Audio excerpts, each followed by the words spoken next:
But you were asking me, it's like, well, Bill, this is your project. What is the theme?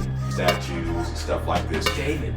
I mean, one of the most fascinating things to me is like all those old schools. That's realistic to the human heart of expression than someone who just simply decided to paint a beach the way it looks. Man, I hope this podcast does good today, man. It's gonna be very good. You, man. Oh, man, look at Scooby. It's always sleeping, Man, he's always sleeping. Like, wake up, you happy little camper. Man, what's going on with you, baby? Oh, really? Huh. Well, have you ever tried cherry blossom pillows? Have you ever lost your remote on the couch? Do you ever just need a spot to put your book in?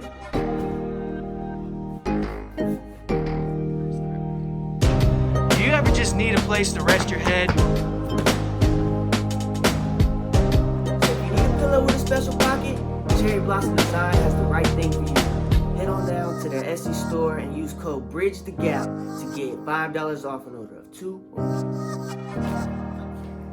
more. Hey, you guys, you ever heard of Anchor? It's the easiest way to make a podcast. No, I haven't. Is it free? Yes, it is! But are there creation tools that allow you to edit it on your phone and computer? Yeah, there are. But is there a way that we can spread this podcast on Spotify, Apple Podcast, and Google Podcast? Yeah, it does it for you. It allows you to make money with minimum listenership. So if you haven't already, go to the Anchor app or anchor.fm to get started. What they said.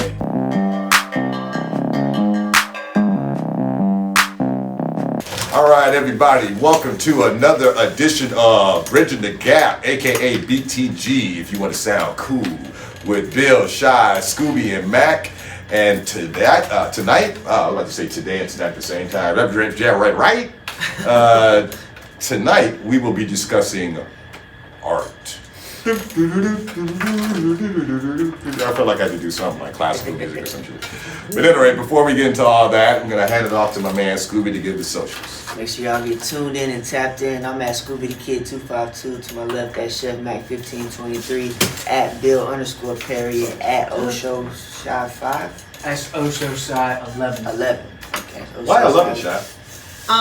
That was the first number that came No. up. So I went with it. I was just curious. It's like 11.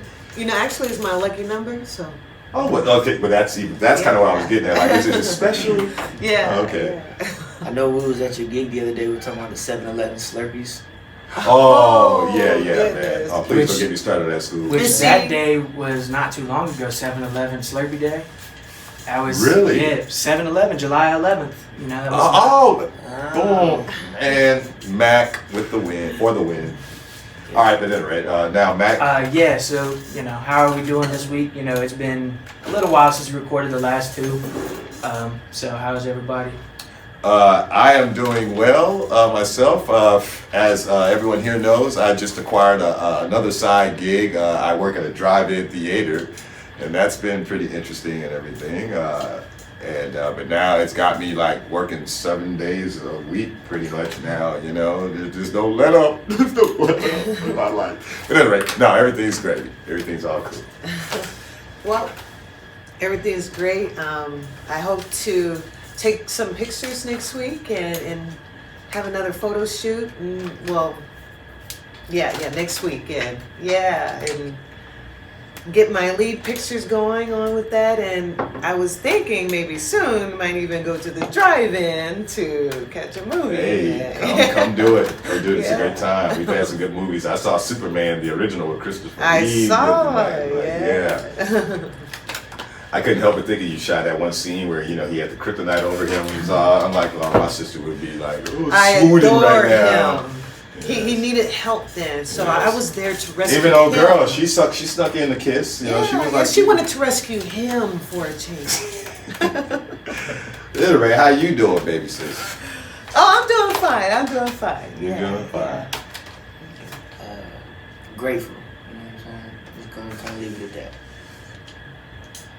I've been doing good, relaxing, just getting all my schooling stuff situated, going to my grandmother's pool and just floating around like at all hours of the day, enjoying what I'm considering to be the last summer that I'm not going to have to work. And I watched an amazing movie last night called Blind Spotting, which is really funny. Yeah, that movie is fucking dope. It's got David Diggs in it. Yeah. That's the guy who plays Jefferson in Hamilton.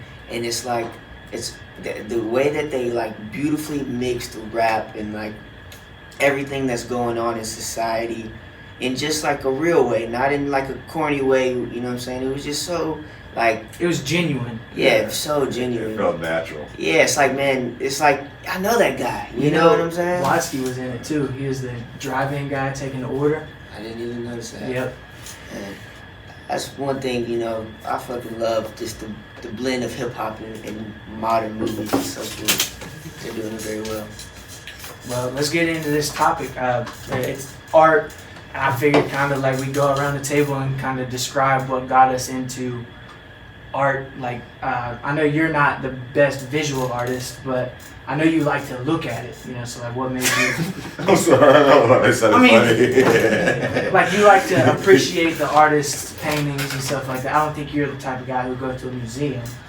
Nah, I mean, yeah, I mean, it would just have to be like time and place. Yeah. Like what got us into art, so... Well, for me, I mean, I'm into a lot of art now, you know, at this point in time, but, you know, initially, cartooning, you know, as my sister can attest, you know, I always liked making these little cartoons and stuff. You know, I would get a regular piece of paper, fold it over like so, but I'd have layers of paper and staple it and make these little comics and stuff for myself and my friends in the neighborhood. I'd make little flip cartoons in the corners of books and stuff like this. So I was really into cartooning. And I imagined myself working at Marvel for Stan Lee.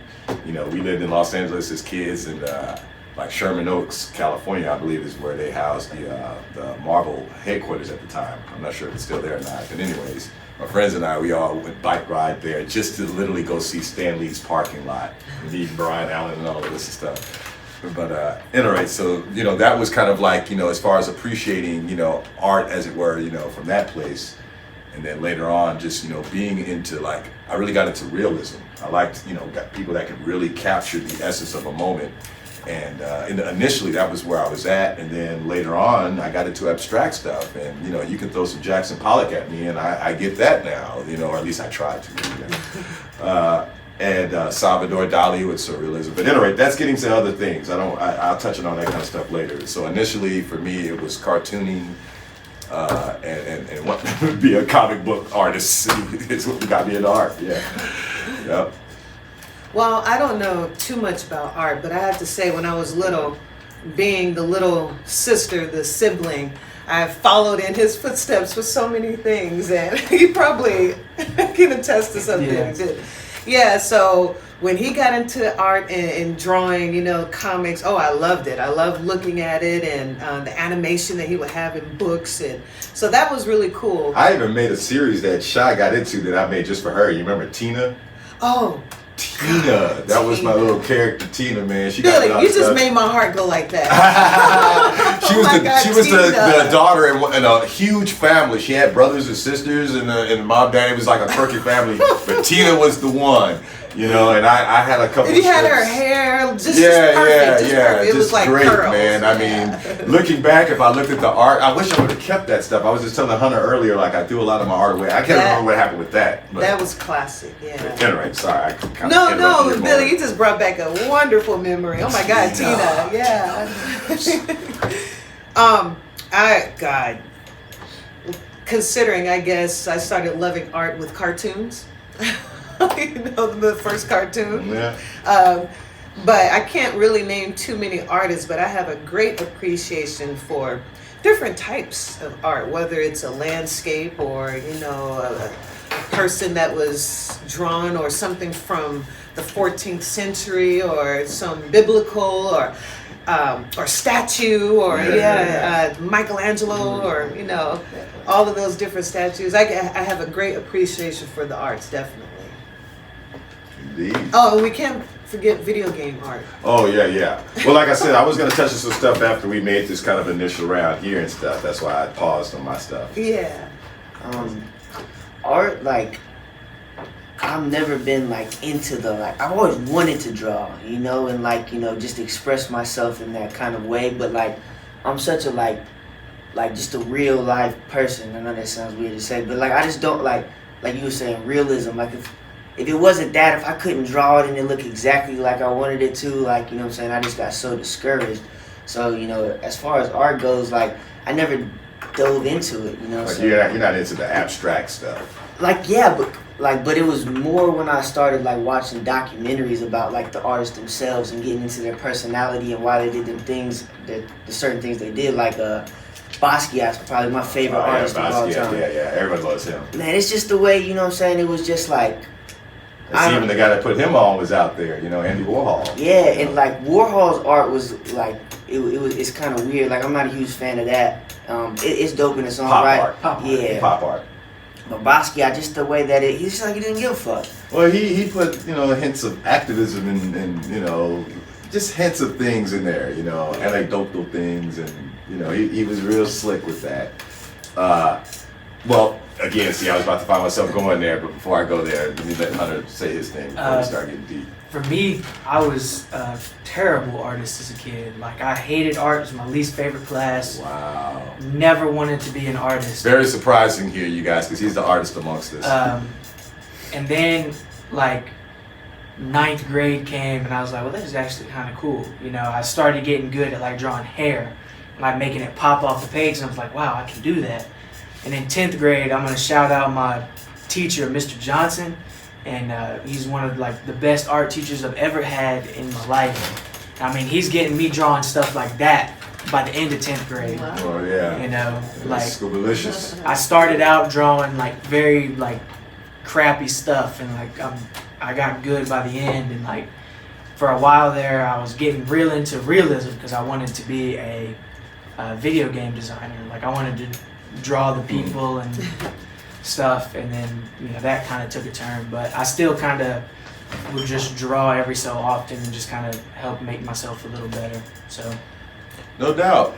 Well, now that we've made that rounds, I feel like we can kind of get a little more into it, because I didn't want to get too heavy and take away from anyone personally, because I don't know if y'all know this, but I like to talk.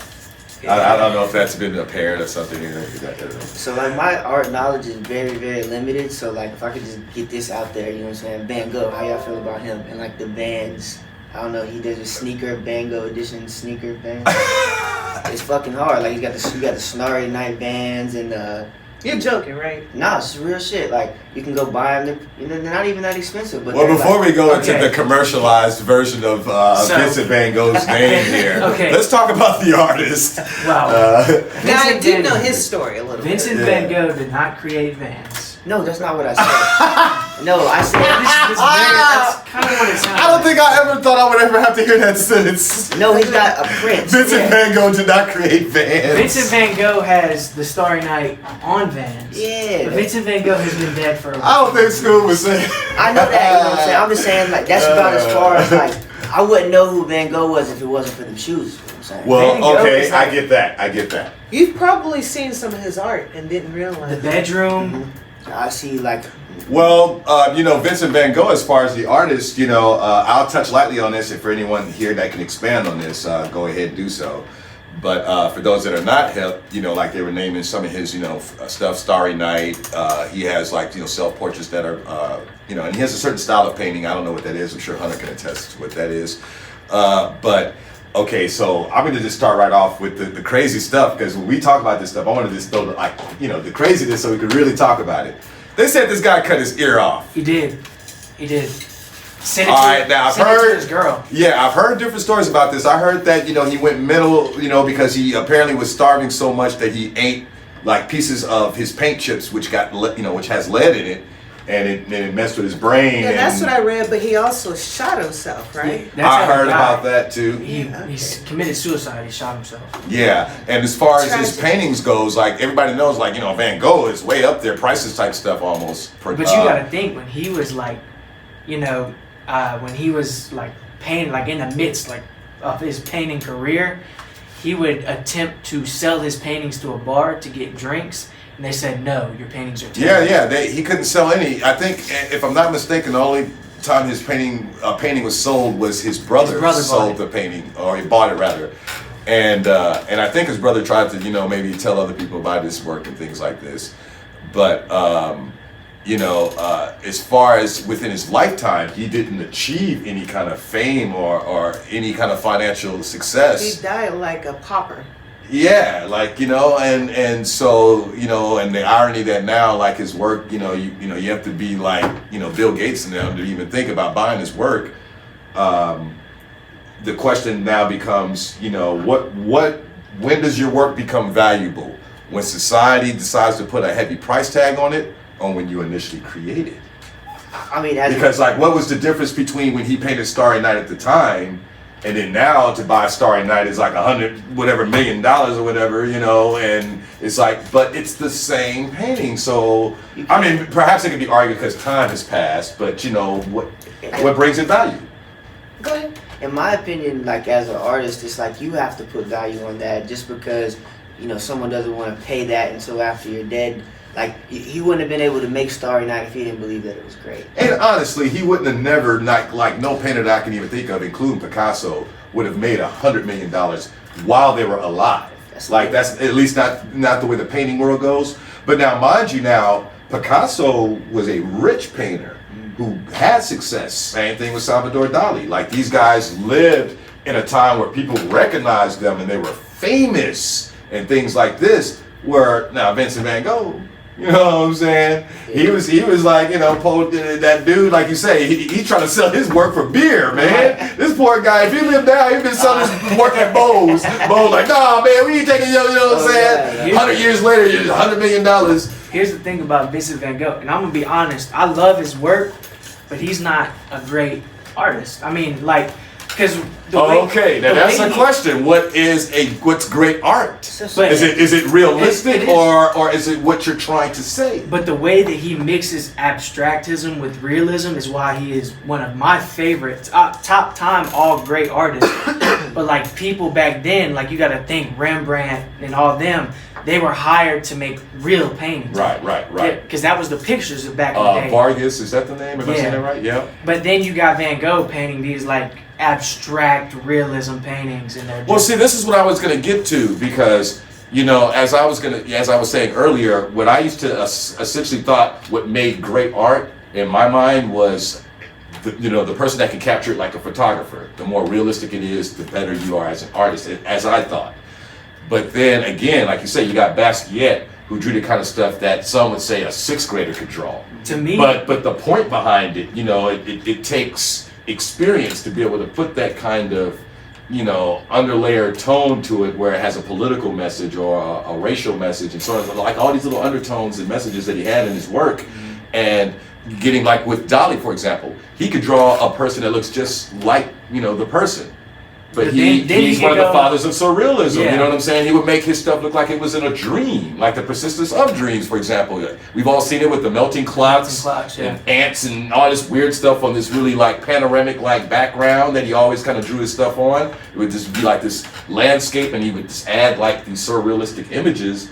And it's just like, is his stuff any less realistic to the human heart of expression than someone who just simply decided to paint a beach the way it looks? Here's the way I looks just like that beach. Describe a great artist. A great artist can make you feel something, whether it be abstractism and you're just like, you don't know what you're feeling, or it's like really realistic and you're like, wow, I feel like that's like really good. But like, if that artist can like somehow touch with you in some sort of way that is good, bad, it's up to your personal opinion how an artist makes you feel, like... Oh, indeed. Like, I was saying earlier about with, I said Jackson Pollock, who's in abstract expressionism. He was a part of that movement and fathered it, for all I know. I think that's the one art form that the Americas actually, we parented that particular art, because all the other art forms is from the old world and so on. But like, he has a painting called Autumn Rhythm. I think it was painted in 50, 51 or some odd or another, early 50s. And he didn't paint a scene of autumn, like he didn't paint trees and leaves falling down, autumn like that. He painted the colors of autumn. Light and dark and mid-tone browns and so on and so forth. The way he painted too. For me personally, when I look at that painting, more than any other painting that I've seen exhibited that particular season, I feel autumn.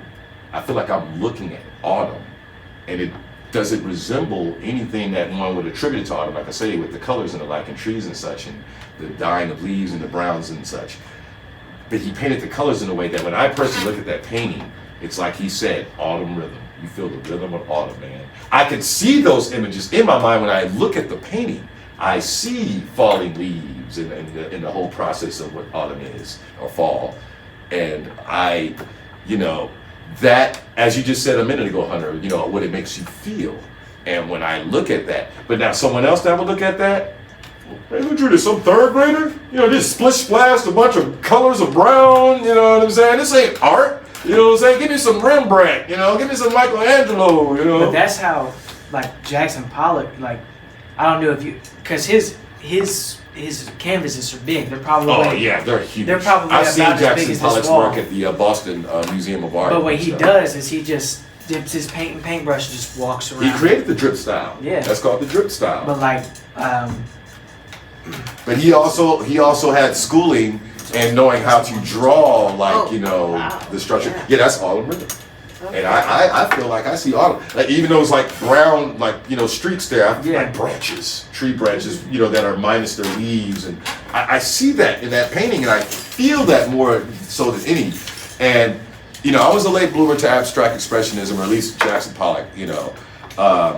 Initially, when I started branching outside of like getting into like cartoon art and things of this nature, when I tried to get into the giants and the like, Salvador Dali made the impression on me first. You know, I used to see his work, and Tom Cahill used to have Dali work in his crib. Shout out to my boy Tom Cahill. Que pasa, hombre?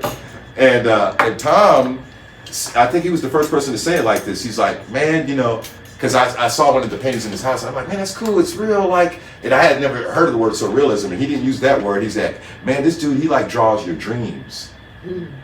It was the best quote I ever, to this day, I still use that. I quote you, Todd, to this day, I give you credit, man, because it's like that.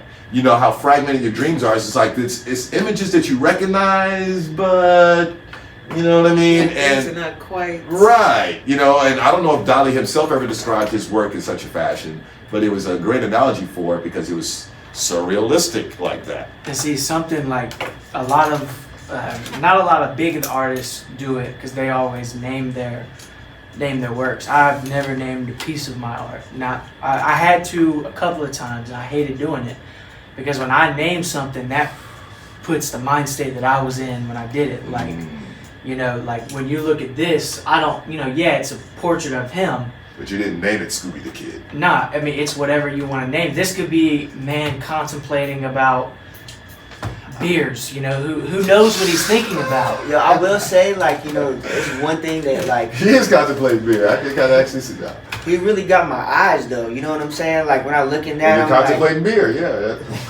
Hey, But like, and then Yeah, the it's like- one next to it is the music over business, and a lot of people don't notice it, but the wings are mockingbird wings. Y'all excuse me for just a moment. And like, if y'all have ever read To Kill a Mockingbird, like one of the biggest quotes in it is, "You never kill a mockingbird. It's a sin to kill a mockingbird because all they're here to do is put beautiful music into this world."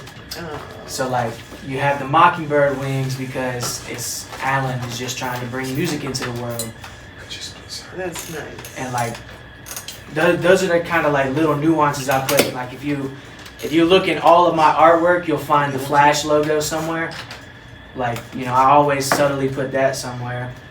Yo, it's like, you know, me being a musician, and like, you know, when you're you know, a musician that's independent, a lot of times you're gonna have to create your own visual art, and that's something that, like, you know, as far as like, you make visual art, and like y'all's visual art, like, do y'all do that? Because Well, it's funny. I think a video in a way is. Yeah, I think the videos are an extension of that, which actually, Scoob, you are very visual. I've heard you say a lot of times on numerous occasions that you don't think you're visual. But you are, I don't think you probably think you're akin to, like, say, someone like a Hunter, who is a visual person, and you probably don't put yourself in that kind of way of thinking. But the way I've heard you describe the videos, dude, when I first met you, the vision you had for Rockstar, like I saw the video months in advance in my mind because of your description. Yeah. You were constantly describing every nuance of it. And man, we're gonna do this and we're gonna do that. And you stayed steadfast on that vision. You had to see it in your mind. That's why and I saw the video. So by the time you made it, it was just like, yeah, this is what Scooby been telling me for months. Yeah, you know what I'm saying? So, it was realized. But to touch on another point I heard Hunter say earlier about naming things. I remember back in my 20s and stuff, I used to find it pretty funny that I had this thing about naming songs. I felt like if you don't name a song, it's not completely resolved or realized yet. You have to give it life like a child, as it were. You know what I'm saying? And, but, after a while, it's just like nowadays, like I have so many fragmented things, I don't even really trouble myself so much with titles as I do what is it trying to say, and whatever it's trying to say, the title will come out of that, instead of like trying to arbitrarily like call the song, remember I had a song called Show Me the Way, Shy? I use one of my old titles. Okay, Show Me the Way. And so if I already boxed myself into a title, that's where everything has to be constructed around that theme. I can't deviate from something that has to say something about showing you the way to something, whatever that is. It could be anything, but I have to be showing you the way to it. Otherwise, because I've already boxed myself into a theme.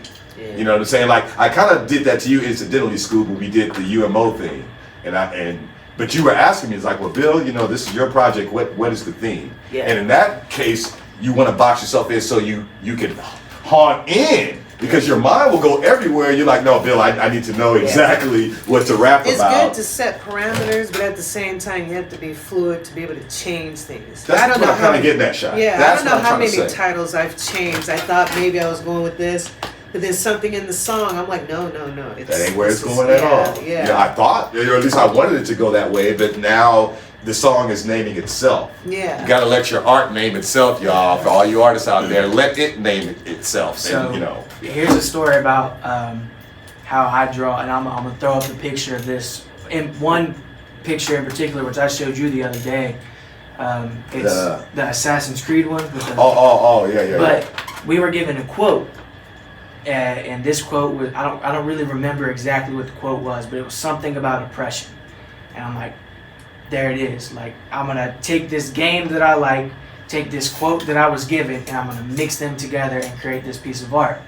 Now that particular piece of art does have a name. It's called Oppression Has to End. But I didn't name it because like I wanted to, but the reason it has that name is because I'll like, what does this tell you? What does this piece of art tell you?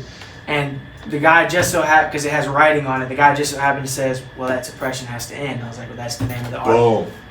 Boom, that's what I'm talking about. And actually, what you just described, Hunter, is what I'm saying. You let the art name itself. It came from some incident where it was mentioned, but it named itself. The moment the song said, this is my name.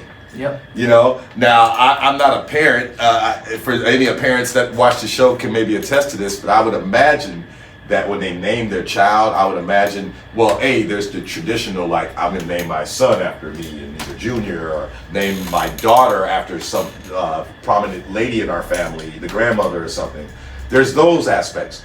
But then in a lot of cases, I would imagine, you look at your child. Oh, Billy, I was nameless for like a week. Yeah. My sister. They called me Baby Perry. Shy was Baby A for a while. Poor my sister didn't even have a name. Shy was even born late. Shy didn't want to come into this world. Shy, I think Shy was supposed to be born in late September. She came October 4th. She's like, man, I ain't got time for y'all. I come when I want. You know what I'm saying? Shy was like, I'm gonna come when I feel like it. Hey.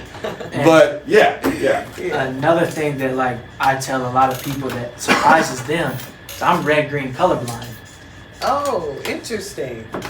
Yeah, I do that from our conversations you had with us. But like, Wow. so like, I don't know if you've ever seen, and I'll put it up on the screen too, a picture of an eye that I drew not too long ago.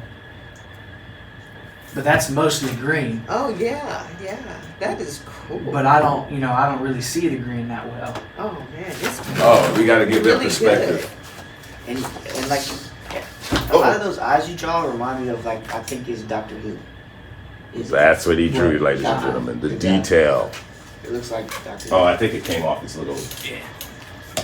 But like, Like, and that picture that y'all, That flying, man. that picture y'all just saw about the Assassin's Creed, it's mostly green around the sides. And like, when I told my art teacher, like, he always asked, why do you use black so much in your stuff? And I'm like, well, I can't use a darker red because I can't really differentiate between dark red and black. So when I use black in it, he's just like, well, you should use dark red. And I'm like, I don't really know what colored pencil that is. Oh, so you're one of those cats when those tests come up online about what color do you see, you know, it's Like, I can see green. Like, I know that's green right there, that cap, and I know the shirt behind you is green. But it's like, this table is a very brownish red, and I see more brown than red. You know, I see it really almost gray, but it's... That's interesting to be a painter and having that kind of And like, whenever I draw eyes, if you notice, most of them are green because my eye color is green. And that's, but I know what each shade of green, because I've worked with green so much, what it looks like when it comes out on the paper. Well, you know, let's talk about another aspect of it. You know, something that Scoob was kind of hinting to is like how, you know, art shapes society. You know, like how Basquiat's artwork, you know, is transforming society, you know, from within, as it were, you know, all around the streets of New York, and then it eventually played out, you know, throughout the world later. Graffiti. Graffiti art. That one guy that they don't know his identity, Banksy. Banksy, yeah. You know, and he, you know, every time Banksy puts something out there, it's a statement of what's going on right now. I think he even currently put something out there that was about the coronavirus, and that, you know, he's put a few out. Maybe I think I've seen something, you know, where people wearing masks, which, you know, Banksy has that stencil style or whatever that is, and. But, you know, these particular artists, there's meaning behind it. Yeah. It's not so much about, oh, you know, bask in the artistry, you know, and the colors, but rather, no, man, look what the hell I'm saying here. I think it's always been like that. When I think about some things I've read about, you know, different art and history, you know, some of the major artists that we know, oh gosh, you might have to name them for me. Well, just name some pieces. Da Vinci or something. Leonardo. Yeah, so he was commissioned by the church. Mm-hmm. So he had to specifically, you know, paint or create biblical images. Yeah. And I just threw him out there, but that was pretty much the way, and that shaped society. You know, or even the Sistine Chapel. Like, you know, that was a commissioned Michelangelo. artwork. That was Michelangelo. Something funny about the Sistine Chapel. The one of the priests there was annoyed that Michelangelo was painting so many nude people on the ceiling. So Michelangelo took that guy's face and put him as the guardian to hell. That's funny. I actually heard a story. I don't know if this is true, but it's just one of those things that people say is an urban myth. With that, he painted that painting because his uncle owed a debt to the monarchy. I think so, yeah. I mean, dude, like, paints this immortal artwork, and it was for a debt. No, you know that's the thing. Artists have always been extremely broke and poor. Oh yeah. And it seems like they've always made their mark way after the fact. And we was talking about Warhol earlier, like on the flip side, like where he was a commercial artist. You know, one of the more pivotal moments or changing moments that, I don't know, kind of had people, you know, wonder what was going on with him, is when he painted a damn Campbell soup can. Yeah, tomato soup can. You know what I mean? Well, he painted Marilyn Monroe. And he did that, like, you know, different colors of her. I don't know what you call that style. That's a famous. Yeah. But Pop you know, culture. I don't know if this is true or not because I haven't seen this, but I think in the movie about Basquiat, there's a scene where he had just painted that, and he invites Basquiat over to see it. And he says, "Can I?" Yeah, Basquiat he paints over it or something, and Warhol was like, "Oh, I didn't see that before." Like he liked it, but you know, when he put it out there, it was without that. But I always wondered, was that a Hollywood thing, or did Basquiat really go over there and do that? Because if that work exists, that'd be crazy. It's worth a lot of money too, probably. Andy Warhol paid something and Basquiat crossed it out. Do you know how much money that would be worth? That'd be like you find I don't know, a Michelangelo and Rembrandt crossed it out. Like, you know, that'd be worth some goddamn money. So, a funny story about the Marilyn Monroe painting is this fly is gonna die. We got a fly that came up in here, y'all, and it's like, damn. So Jeff Goldblum. Andy Warhol invited the photographer over to like take pictures of his artwork, and it was not released yet, the Marilyn Monroe painting. And he says, "Can I take a shot of that?" And Andy Warhol is like, "Yeah, go ahead." Guy pulls out a gun and shoots Marilyn Monroe. Like, you know, if you look at the painting, there's a black dot somewhere on her either cheek or her forehead. And that's from the bullet hole. Can I shoot that painting? Oh my God. And he said, "Can I take a shot at that?" And Andy Warhol was like, "Yeah, go And see, ahead." and again, you know, because I don't. For those that are art people out there that are watching this, they're like, "But man, they're not talking about this and they're not talking about that." We're not like experts here, but I will say that I do know about some controversial things out there about the art world. Like, for example, when it comes to expression, I don't know if it was in Canada. I forgot what country. Oh, Like it's dot so on her beautiful. cheek. Oh, yeah. That's not her mole. No, that. Well, it's supposed to be the beauty mole, though. That's the you know. bullet hole. Oh wow, That's crazy. that's where her beauty mole was, or where she would put it there. But oh damn, what was I talking about? I'm sorry. Uh-oh. I was somewhere and I got. Oh shit. Damn. I We were forgot. talking about people aren't gonna, like, people are, well, you're not talking about this, they're not talking about that.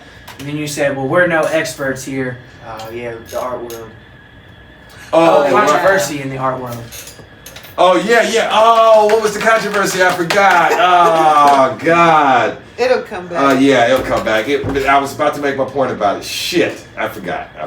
While you're thinking about that, like, you know, y'all mentioned visual art, like as far as videos goes, and it's interesting to think about, like, you know, back then they didn't have videos, you know what I'm saying? So a painting was as real of a picture as you were going to get, you know what I'm saying, to what was going on in the world. Now we can go watch a video of a drone flying over the Bahamas and see exactly what it looks like, you know what I'm saying? And, like, how do y'all feel about, like, that as a visual piece of art? Is that, like, something completely and totally separate, or are they one and the same ilk because they're both showing a representation of what's going on visually? I don't think a person that does topography work in terms of like mapping out land maps was looking at it like, you know, this is something that's going to be transformative in the ilk of what we were saying about these other people.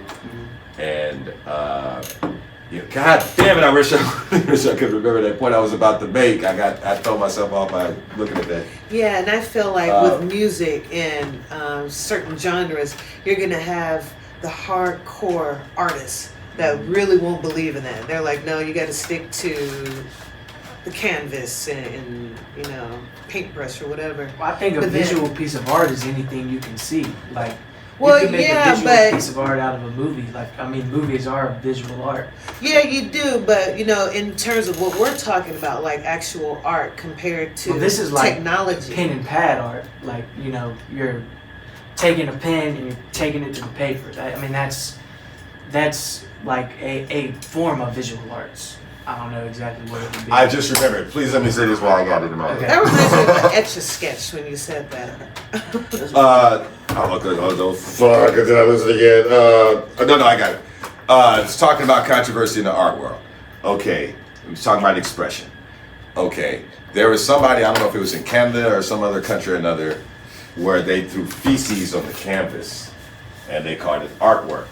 And beyond that, the piece sold for an ungodly amount of monies and stuff.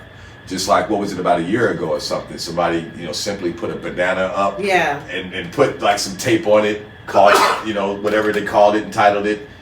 I don't know if the person that bought it was the one that ate it, but somebody did eventually go there and, like, I don't know, protest or something with artwork or whatever, and took a bite of that banana, like took it from the tape.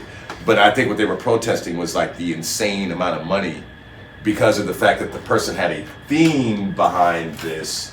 Like, if you know, if I go with this pen and I go and I tape it to that wall and I say, and I call it, you know, the decline of journalism.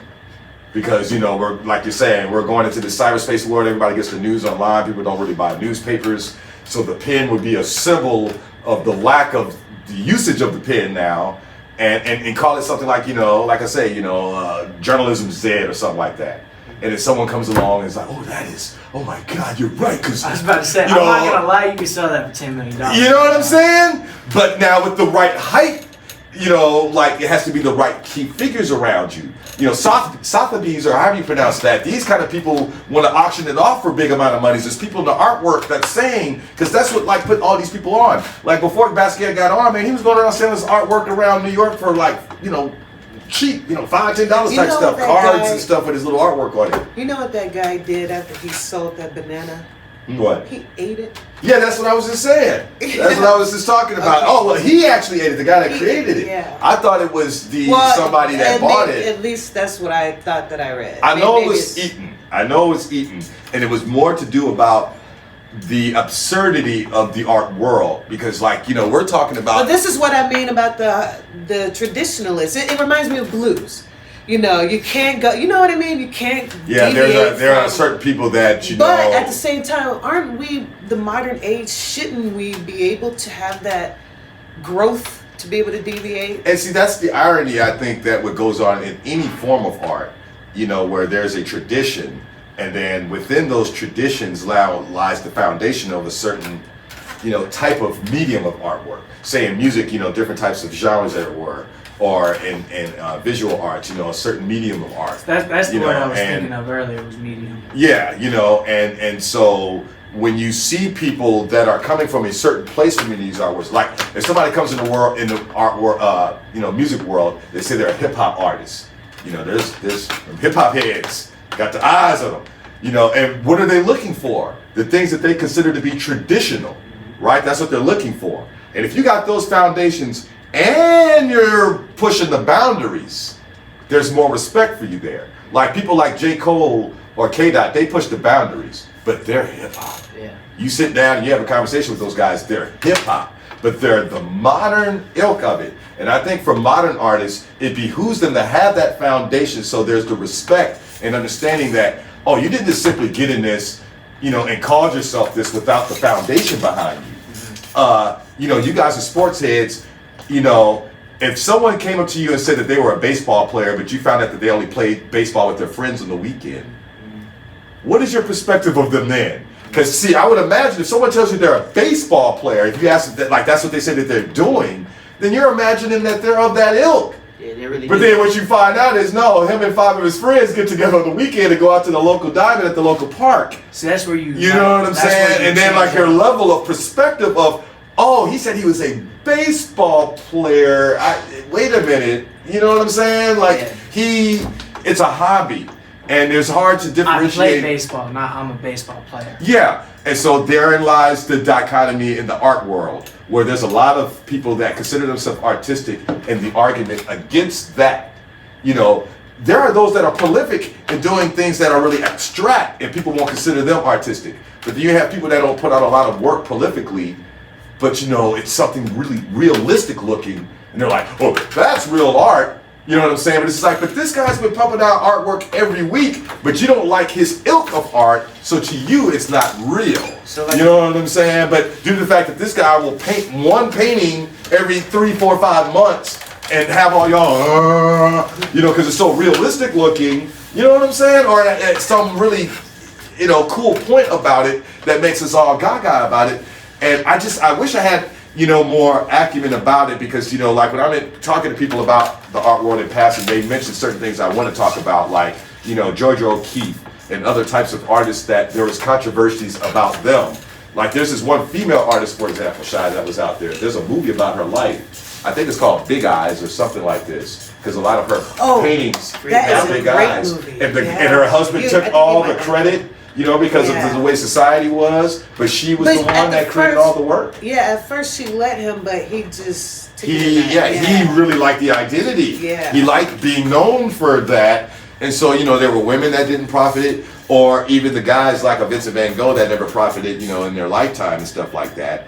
But then there are those who do profit, but they don't lose their allure. Like Pablo Picasso became popular, and now, there's arguments about him in the art world and stuff in terms of what kind of man he was. I've heard he was a chauvinist and misogynist, and, you know, didn't really have a lot to say good about women and things like this. I heard a story about Picasso once that, I don't know if it's true, because you hear so many different things about Pablo Picasso. But Picasso, you know, that he would carry around a gun with blanks, and that when people would ask, "What does that painting mean?" He'd pull it out and shoot it at him. Oh, I don't know about all that. That's what I'm That's saying. a great story. Yeah. I will. This one cool story I know that I heard, or rather read in passing or something. And I wish I could have been the fly on the wall for this conversation. Pablo Picasso and Miles Davis hanging out. That'd been cool, bro. What was said back and forth, it was probably something crazy, like mundane, but just like considering the giants that they are, you can only imagine but Pablo Picasso and Miles Davis having a conversation, I would love to be the fly on the wall there, I would have man. loved to have been in France in the early 1900s with Ernest Hemingway, Salvador Dali, and all at the them- same time. and, yeah. F. Well, that's Scott when the Fitzgerald. surrealistic movement was really going on at that time. Yeah. And there was a certain point in time when they were all Ernest Hemingway was over there at that time. He was, in his younger years. And, getting into writers here mixed in. Which, by the way, talking about curious things, that guy killed himself. Who, Ernest Hemingway? He blew his brains out, man. He was. Yeah. He was fucked up from the war. Well, yeah. I mean, Like a lot of his But writings. I think that was something that ran in his family because He was an alcoholic, too. He was. Yeah, and 2 other people killed themselves. I think his granddaughter and somebody else. Ernest see, now- Hemingway took his shotgun off the wall and sat in a rocking chair and just. Hey man, That's- in the modern era, that's people know that for the Kurt Cobain move. That same kind of just deep-seated depression where you see these people producing artwork, and you're just and you think that therein lies some sort of way of them venting and getting it out of themselves. But then you wake up and hear about somebody for me, one of the biggest surprises of suicide in my lifetime was Robin Williams. Yeah. I mean, you don't understand. I grew up off of that You know guy, his man. birthday I was did the other not. day? Really? Yeah. I did. Wow. That was not the kind of individual growing up off of, and I'm talking about Mork and Mindy days for us old school people out there. I grew up off of this guy, you hear me? There was nothing about his character that I thought I would wake up and hear that he offs himself. Maybe something tragic like, drugs or something maybe. But offing himself, he didn't seem to have that in him, and you just don't know what's going on inside the mind. Right, because he was a great actor. Yeah, and the kind of exuberance in his acting, and the just we loved him for that. But behind was all of hiding that, something, it was yeah. something hidden. And to kind of bring it back to the visual arts world, for example, when we talk about Vincent Van Gogh cutting his ear off, he wasn't suicidal when he did that. But now, like Shai said, when he shot himself or whatever, I don't really know the story behind that.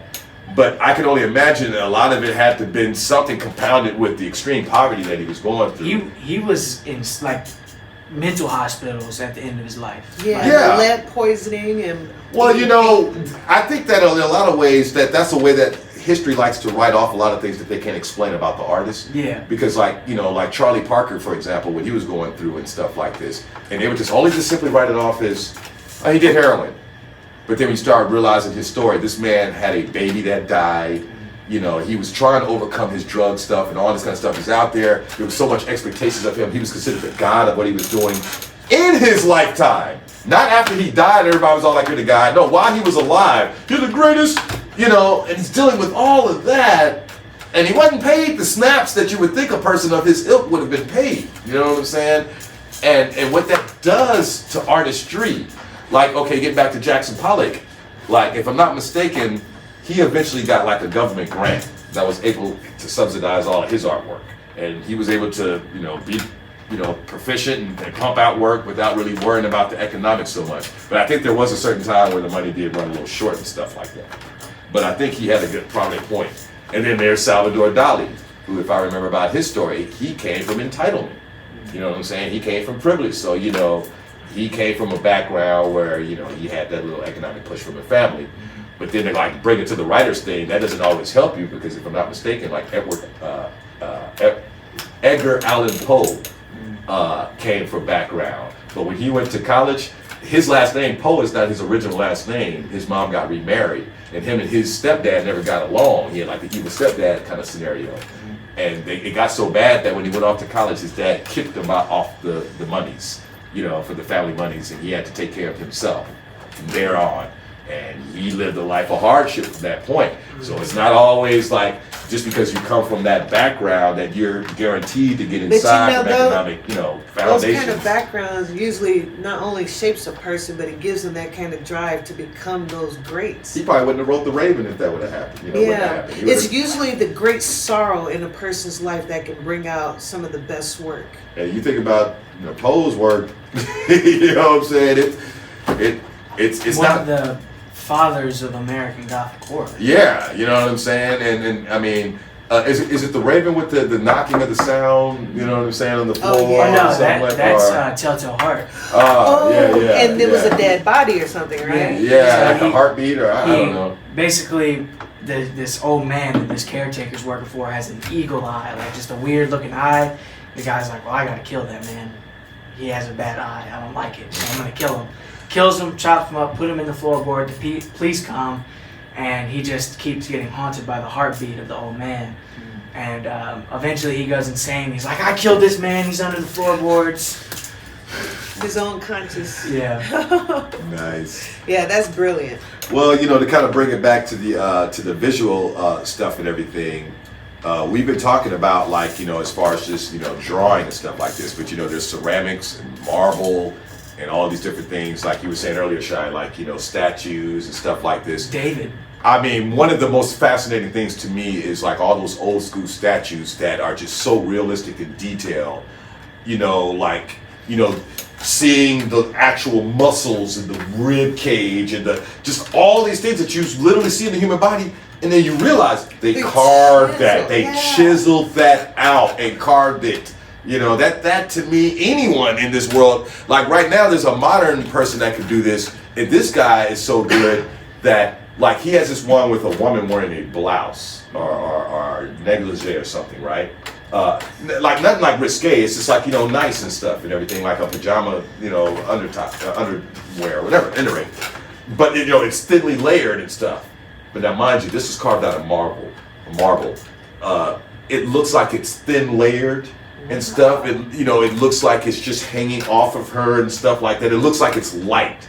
You know what I'm saying? When you touch it, you realize it's. That's a piece of wood. Stuff like that. It really looks like it's draping, but then you realize that's all hard substance. They chiseled that in there, considering the crevices of things and the way things fold and the shape and that shadows. Just all of that, I man. just want to say this for me later in editing. What I just showed them is the ghost clock. Put it on the screen.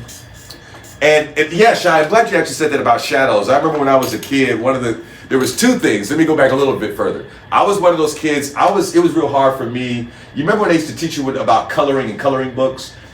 Sometimes they would say, it's best to outline the picture first so you don't go outside of the barrier, right? It's the worst thing you can do. It was the worst thing for me because I would outline these pictures and I would always go outside of the barriers. I don't know why. I would always see some line somewhere where I went outside of the barrier. I got a little happy coloring it in, And but what I looked at that as later on was just it was a way of kind of trying to create a foundation for yourself. It's just learn how to, feel the idea out, thus outlining it, as it were. Because later on, I realized a lot of drawings that I liked, when I would see a real drawer, the movements of people and their shadows below them and the way it would fall on them and all that. I was always bad with that. That's why, some of my stuff didn't really look real when it would come to placement because of the shadows of the way things would fall. I'd have some shit that looks like it's 11 o'clock over here, but then there's a shadow that looks like it's, 2 o'clock over here. It's but your shadows don't correspond with the time of the day. What the fuck going on? And I would realize that kind of stuff, and it was so little details, and I would realize that people would draw a foundation to things first. If they drew a person looking like this in a running mode, there's a way that you outline the way the person looks running first, and then you go back in and you fill in the details, and whatever they're wearing and their face and this, that, and the other. But see, I would always go right in trying to draw all the details first. I wouldn't outline the body with all the little. There's art books out there. I'm sure Hunter's familiar with these kind of how to draw books, and there's these cylinder and circular ways that you can draw the human body, bit and stuff and all this, and you want to draw that. as a foundation, and then go back around, and whatever the initial character is, you fill in the details. And I was never one to do that, and that's probably why I put down the pen years ago, and I suck at drawing in life. So like, if you take this picture for example, when I drew wherever there's blue, there was a very, very, very faint line of pencil. So like, so I didn't put. See, the right side of his face, see, there's light there, so you would think that there's some light source on the right side, there's a light, and there's a little shadow on the left. But see, like I'm saying, like the way I used to draw is it's like, if this would have been my drawing, you would have had this shadow, but then a shadow here. This is like, but wait, no, that's not possible. Like how? Like nah, see. But see, like if you saw that picture without any of the color, I mean, it looks like, so like basically when you're drawing, you never draw in the shadow with pencil. You always wait to do that till you put your respect. So my question is, was Scooby completely naked when he did this picture, or? Nah, he just he wanted to show off his. Because I just wanted, because there's art models, and I didn't know if his bro was his first model, and so, Like our cousin, remember? yeah, right. Yeah. I thought maybe Scoob did that, you know what I'm saying, and they have a really close brother relationship. You know. Okay, so I don't know if it got quiet because everybody's imagining Scooby naked now. there is one thing I do want to talk about before. Look at that, because he looked like, No, I'm sorry. But and we kind of talked about him earlier, but my favorite, like top #1 artist is Leonardo Da Vinci. That's a lot of people's. Now, is Da Vinci the one, or is it Michelangelo that one of them like drew like early inventions Da or? Vinci. That was Da Vinci. Helicopter, scooter, parachute, plane. Yeah. And he's a scientist. It works. Yeah. He's a scientist. Like he really was what they call a Renaissance man. He did. He's the everything. one that drew the famous man. all of the. Oh yeah. That's a self-portrait. That's his face on the man. Really? But one of the reasons why I like him so much is because he was a rebel. So it was illegal to examine bodies after they were dead. He would dig the bodies out of the grave, take them underground, like father of anatomy right here, cut up the bodies, draw the paintings, like this is what this thing would do, this is what this thing would do. That's why he's so good at like being able to draw people in different poses. Now we look at that now, but maybe he was a serial killer or something, and he just didn't realize his complete growth yet. But and like because like you said, he was the church did stuff, like gave him money. So he couldn't let the church know that he was doing this, so he'd write backwards. Oh, You'd put a mirror down I so you remember could see. So that. I mean, I get that, but at the same time, if it's your family member that he exhumed, Exactly. see what I'm saying? But I think he only ever did that It's not twice. so. Oh, that was so groundbreaking. It's like, that was my But grandmother that motherfucker exhumed, man, for his little fucking painting and shit. I hate Like, to say it like this, it was probably a peasant, somebody. well, that it was, somebody in passing, I would Yeah. imagine. Probably I wasn't don't nobody think of prominence. Or, I don't Yeah. think he dug them up. He would take them before they would be buried.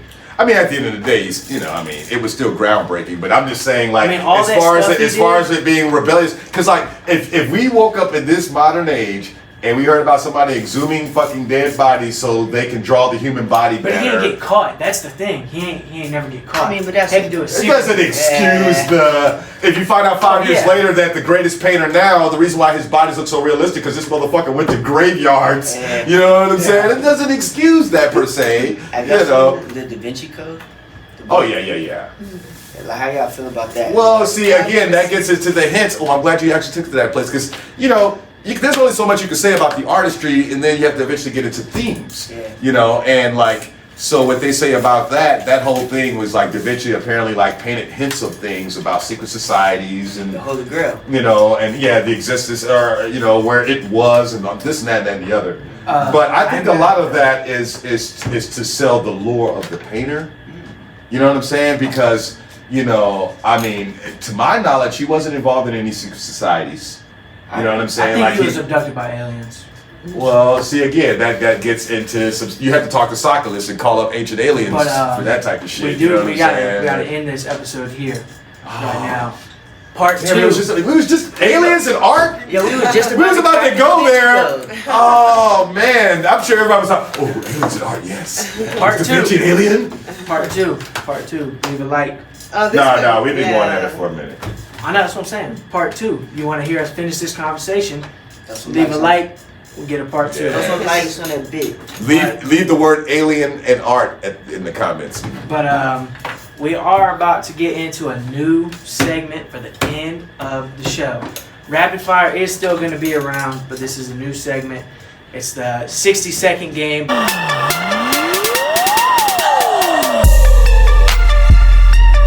But it's essentially minute to win it.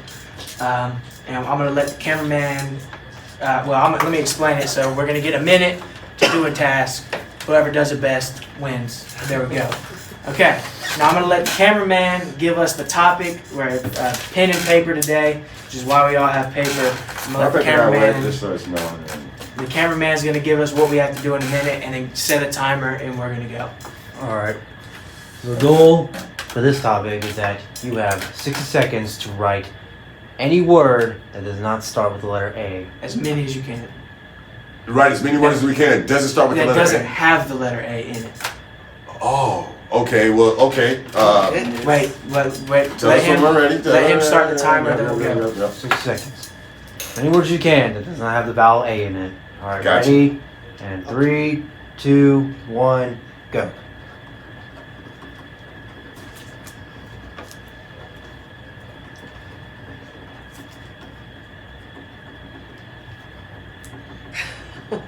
No idea.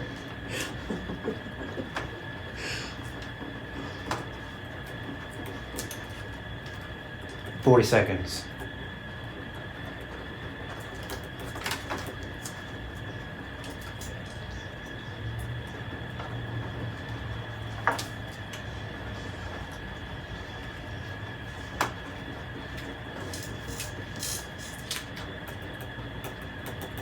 Twenty seconds.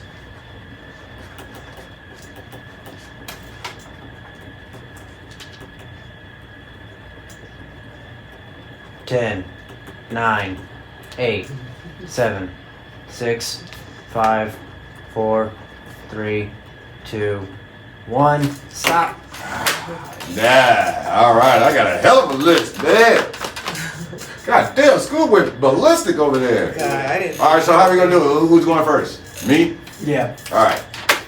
All right, so 2, 4, 6, 8, 10, 12, 14. I think I got 16 words that I have written down that does not have Can you or say 'em? contain. Yeah. I mean, hell, we cuss at the show anyway. Whatever. Yeah. All right, here we go. They're real words. Bull, first word. Second, shit.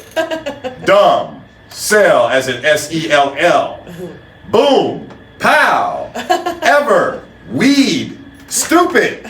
Wow. Incredible. Serious. Everyone. Bridge. Summer. COVID-19. There's my words. Man. I can't- None of them contain the vowel A. I couldn't think of anything really, God. Let's see what you got. 8. Okay, 1 is a name. Bob. Why did that come to Bob. The chair. iPhone. I wonder how I got that. iPhone. That, very clever. Very It's clever, so clever right? she was. Google. I wonder how I got that. Okay, music, Internet. Oh, nice. model, Sad. modeling, Solid or beer. Beer. I wonder perhaps where she I wonder got that where I reference. got that. Well, I think Alan won. Person, man, woman, Oh. TV camera. Well, let's see if all of Scoop's words are real. I want to make sure he didn't make up some words like Rubens is evil or some shit.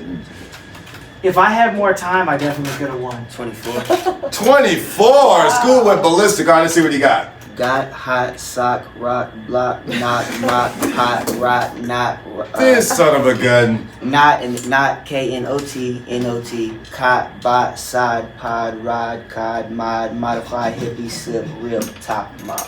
He was So he rapping. essentially replaced A with O is what he did. Yep. That's what he did. So He was rapping. ingenious. He was Ah, rapping. my God. God, this man rhyming and stuff got bars in his shit. All right. I got let's see. 20. Wow. So there's a trick. If anybody ever bets you this, just do what I'm about to do.